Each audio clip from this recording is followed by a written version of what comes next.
आदिकाल का लौकिक साहित्य। ठीक है, पहले वो पढ़ लेते हैं। देखो थोड़ा सा वे क्या था, आदिकाल से पहले अपने क्या पढ़ा, आदिकाल से पहले अपने पढ़ा था रासो साहित्य। ठीक है, और रासो से पहले पढ़ा था अपने अपभ्रंश का, सिद्धों का, नाथों का और जैनों का। ठीक है, देखो ये सारे ना अपभ्रंश, सिद्ध, नाथ, जैन, ये क्या है, ये तो करे धार्मिक मतलब अपने धर्म का प्रचार करे थे, धार्मिक श्रेष्ठता सिद्ध करना इनका मुख्य लक्ष्य था और खंडन की प्रवृत्ति थी इनमें। ठीक है, और राष्ट्र साहित्य भी थी कि ये राजा के आश्रय में थे, तो इनका मुख्य उद्देश्य क्या था, इनका मुख्य उद्देश्य यही था राजाओं और सामंतों की प्रशंसा करना।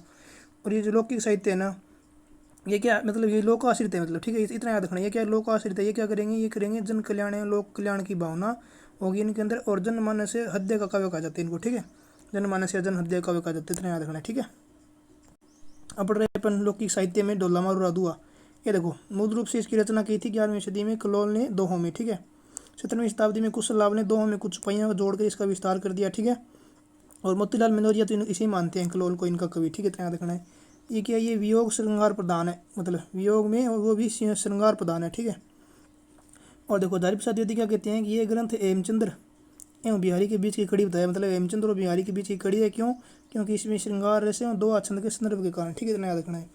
अब पढ़ते हैं वीर सतसई। वीर सतसई क्या है, वीर सतसई की रचना सूर्यमल मिश्र ने की थी। ठीक है, बूंदी के राजकवि थे, इतना पता ही है, डिंगल शैली में लिखी थी। ठीक है, और यह इसमें क्या था, एक परिजाऊ दुआ मिलता है, जैसे क्या वीर रस में जिसका उपयोग होता है। ठीक है, परिजाऊ दुआ और वेण संगाई अलंकार का यूज किया था, वेण संगाई अलंकार का यूज किया है। ठीक है, पढ़ते वसंत विलास, इसका कवि है अज्ञात। ठीक है, इसमें है क्या, इसमें क्या है, वीरियणियों पे वसंत ऋतु के प्रभाव का मादक यानी विलासपूर्ण वर्णन इसमें किया गया है। वीरियणियों पे वसंत ऋतु के प्रभाव का मादक वर्णन किया गया है इसमें।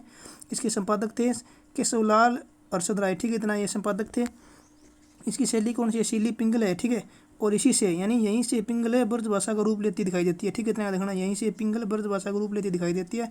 इसे क्या कहते हैं, माता प्रसाद गुप्त कहते हैं इसके बारे में कि है अत्यधिक सरस से साहित्य करती है, अत्यधिक सरस साहित्य करती है और आदिकाल के इतिहास में बेजोड़ है। ठीक है, आदिकाल के इतिहास में बेजोड़ है, इतना याद रखना है। ठीक है, अब पढ़ते हैं अपन उसके बाद अबुल हसन यानी कवि है। ठीक है, अबुल हसन कह लो, अमीर खुसरो कह लो। ठीक है, की बात है।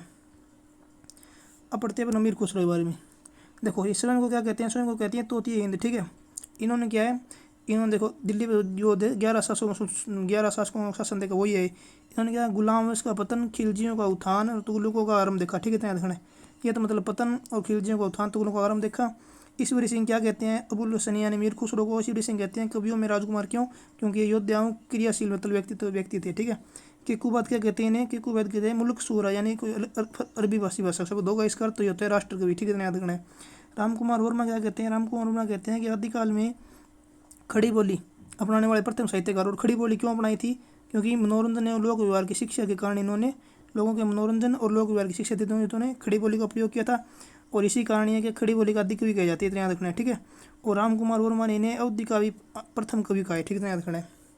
और देखो इन्हें क्या मतलब, ये इन्हें जनक इनका कहा जाता है। इन्हें तराना शैली, तराना गायन शैली और कव्वाली गायन शैली और सितार वाद्य यंत्र, तबला वाद्य यंत्र सब का जनक कहा जाता है। और इन्हें क्या कहा जाता है, इन्हें कहा जाता है हिंद इस्लामिक संस्कृति का प्रथम समन्वयकर्ता प्रतिनिधि कहते हैं, यानी हिंद इस्लामिक संस्कृति का प्रथम समन्वय प्रतिनिधि कहते हैं। ध्यान रखना है। इनकी रचनाएं मुख्य कई हैं वैसे तो, लेकिन दो मुख्य पढ़ेंगे अपन, बाकी किताब में पढ़ेंगे।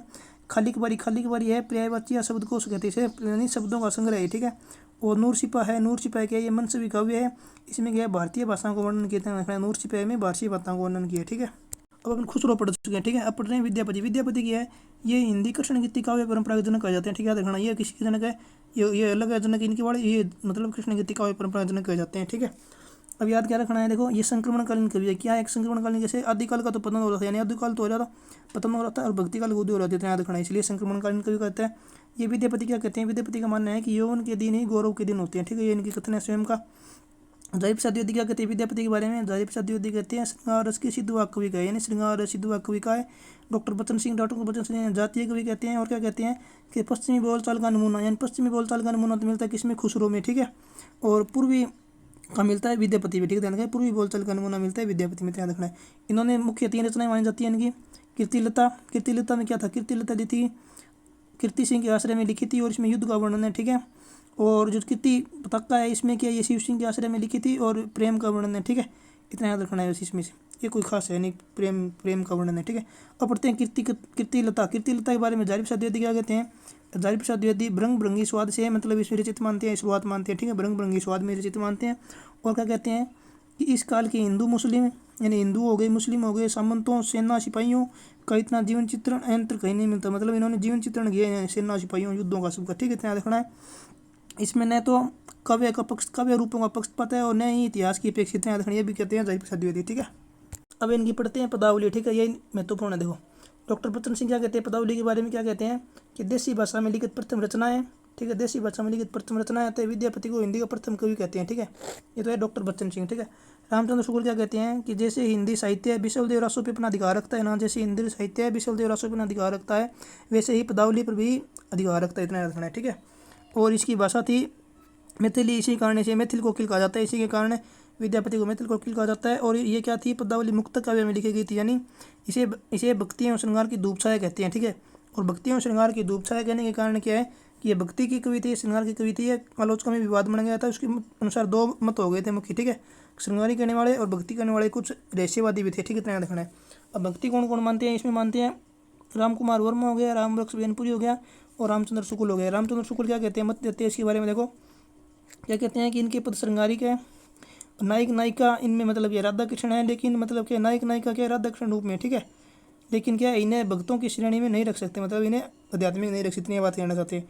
और एक इनका ये कथन है भी आध्यात्मिक रंग के चश्मे बहुत से सस्ते हो गए आजकल, और वो गीत गोविंद के जैसे टीका को वो याद रखना भी, मतलब गीत गोविंद का नाम है इसलिए अपने साथ में पढ़ रहे हैं संदर्भ में।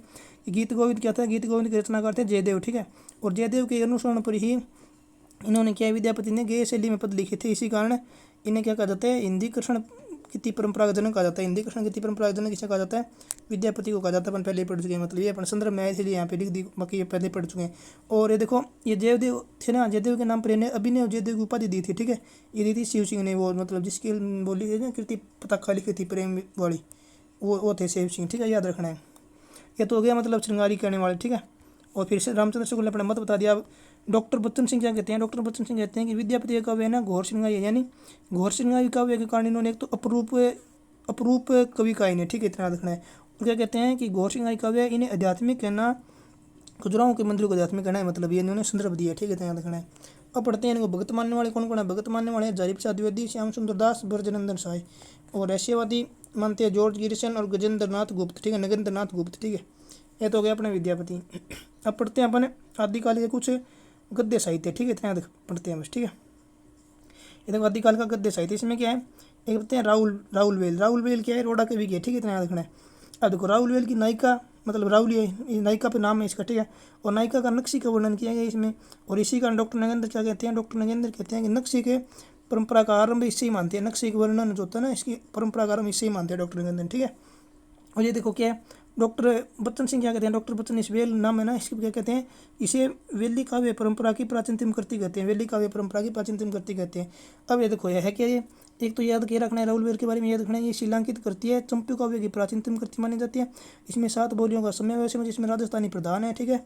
और गणपति चंद्रगुप्त क्या कहते हैं, गणपति चंद्रगुप्त कहते हैं इसमें विभिन्न अंचलों की यानी 6 प्रदेशों की लगभग विभिन्न अंचलों की नायिकाओं का वर्णन है और उनकी बोलियों की उदाहरण मिलती है, वही सेम बात है, ठीक है, इन्होंने 7 कहीं है कहीं 6 है, ठीक है। अपन पढ़ते हैं उक्ति व्यक्ति प्रकरण, किसने लिखा था, ये लिखा था दामोदर शर्मा ने, ठीक है। उक्ति व्यक्ति प्रकरण दामोदर शर्मा ने लिखा था, इसकी खोज की थी मुनि जिनविजी ने। और जारी प्रसाद द्विवेदी से क्या कहते हैं कि इसमें तत्कालीन बनारसी क्षेत्र के आसपास की भाषा एवं संस्कृति का ज्ञान मिलता है, इतना याद रखना है। और क्या कहते हैं उक्ति व्यक्ति प्रकरण का लक्ष्य क्या था, इसका लक्ष्य था अब वनस्को पुनः संस्कृति में बदलना, वही है मतलब राजकुमारों को शिक्षा देने हेतु इसकी रचना हुई थी, पढ़ेंगे अपन बाद में किताब में। और देखो अपन पढ़ते हैं वर्ण रत्नाकर के रचनाकार कौन थे, इसके रचनाकार थे ज्योतिश्वर ठाकुर, ठीक है। इन्होंने 8 कलोलों यानी कलोल यहाँ सर्गों को कलोल कहा गया था, 8 कलोल में इसकी रचना की थी। इसका प्रकाशन हुआ था सुनीति चटर्जी और बुबा मिश्र के नेतृत्व में एशियाटिक सोसाइटी ऑफ बंगाल से, ठीक है।